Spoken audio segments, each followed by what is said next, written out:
Good morning. ഇന്ന് രാവിലെ തന്നെ എനിക്കൊരു പണി കിട്ടിയിട്ടുണ്ട് കേട്ടോ. അപ്പം ഞാനിവിടെ വന്നിരിക്കുക പറയുമ്പോഴേക്കും കുഞ്ഞൂസ് വന്ന് അവൻ പണി ഒപ്പിച്ചേ. അപ്പോൾ അതൊക്കെ വേഗം ആദ്യം തുടച്ച് വൃത്തിയാക്കി കേട്ടോ. വേറൊന്നുമല്ല, മീൻ കിട്ടിയിട്ടുണ്ട്.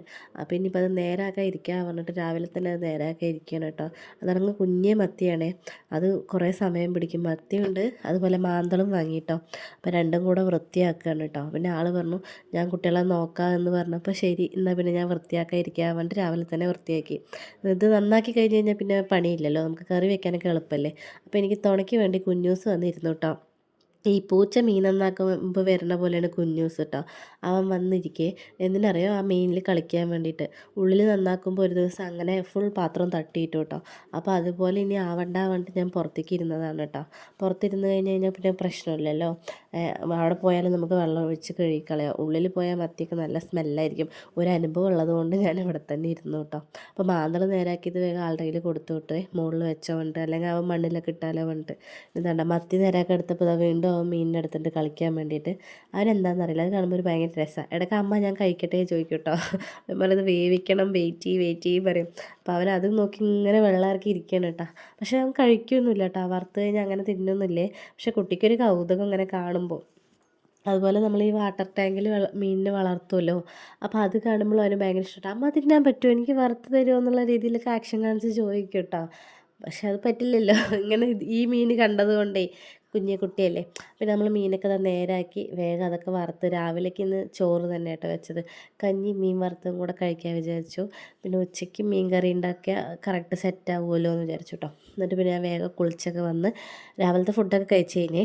അപ്പോൾ മീൻ കറി ഉണ്ടാക്കാനുള്ളത് നോക്കുകയാണ് കേട്ടോ. അപ്പോൾ എന്ത് ചെയ്യുകയാണെങ്കിൽ എനിക്ക് ഈ പണി എടുക്കുമ്പോൾ ഇങ്ങനെ വായ ഇങ്ങനെ ആടിനെ പോലെ ചവച്ചുകൊണ്ടിരിക്കണം. അതെന്താണെന്നറിയില്ല, എന്തെങ്കിലും കഴിച്ചാലേ പണിയെടുക്കാൻ ഒരു ഉഷാറുണ്ടാവുള്ളൂ.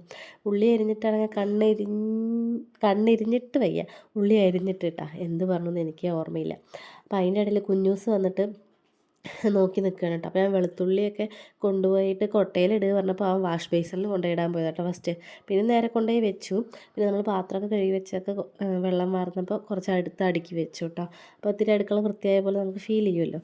അത് കഴിഞ്ഞ് പിന്നെ നമ്മൾ വേഗം കറിക്കുള്ള ഉള്ളിയൊക്കെ ഒന്ന് സെറ്റാക്കാൻ നോക്കണം കേട്ടോ. അത് വന്നിട്ട് ഇങ്ങനെ ഒരുപാട് ഉള്ളിയുടെ ആവശ്യമൊന്നുമില്ല. കറിക്ക് മധുരം കൂടും. അപ്പോൾ എപ്പോഴും മീൻ കറി വയ്ക്കുമ്പോൾ കുറച്ച് ഉള്ളി ഇടാൻ പാടുള്ളൂ കേട്ടോ. പിന്നെ വെളുത്തുള്ളി ഇഞ്ചിയൊക്കെ ഇത്തിരി അത്യാവശ്യം ഇടണേ. അതിൻ്റെ ഒരു ഫ്ലേവർ നല്ല ടേസ്റ്റ് ആയിരിക്കുമല്ലോ കറിക്ക്. പിന്നെ നമ്മൾ ആദ്യം എണ്ണയിൽ ഉലുവ ഇട്ടിട്ട് ഒന്ന് ബ്രൗൺ നിറാവണ വരെ ആക്കി അതിന് ശേഷം ഉള്ളിയൊക്കെ എല്ലാം ഇട്ടു കേട്ടോ. ഞാനെല്ലാം ഒരുമിച്ചിടുകയെ, മിക്സ് ചെയ്യാനൊന്നും അല്ല, വെയിറ്റ് ചെയ്യാനൊന്നും നിൽക്കില്ല. വെളുത്തുള്ളി ഇഞ്ചി ആദ്യം ഇട്ട് പിന്നെ ഉള്ളി ഇടാനൊന്നും നിൽക്കില്ല കേട്ടോ. അപ്പോൾ അതെല്ലാം ഇട്ടു. പിന്നെ പച്ചമുളകും കറിവേപ്പിലയൊക്കെ ഇട്ടു കേട്ടോ.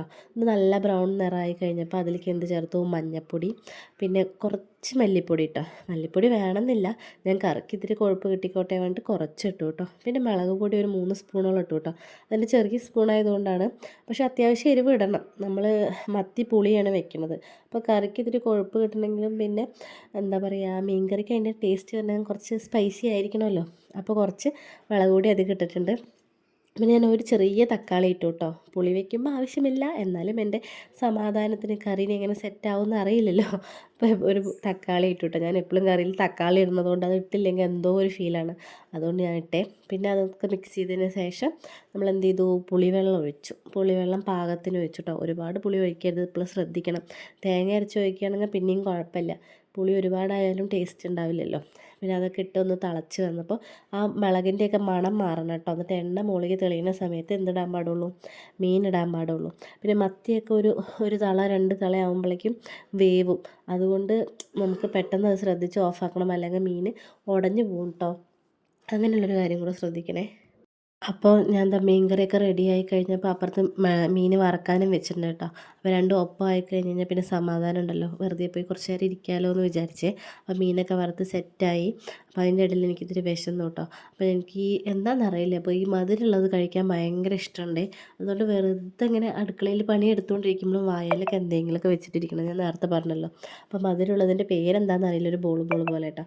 അതും കഴിച്ച് നമ്മുടെ പണിയൊക്കെ കഴിഞ്ഞ് എല്ലാം സെറ്റാക്കി അടച്ച് വെച്ചിട്ട് ഞാൻ പോവുകയാണ്. അപ്പോൾ എല്ലാവർക്കും ടാറ്റ, bye bye, see you. Channel subscribe ചെയ്യാൻ മറക്കല്ലേ.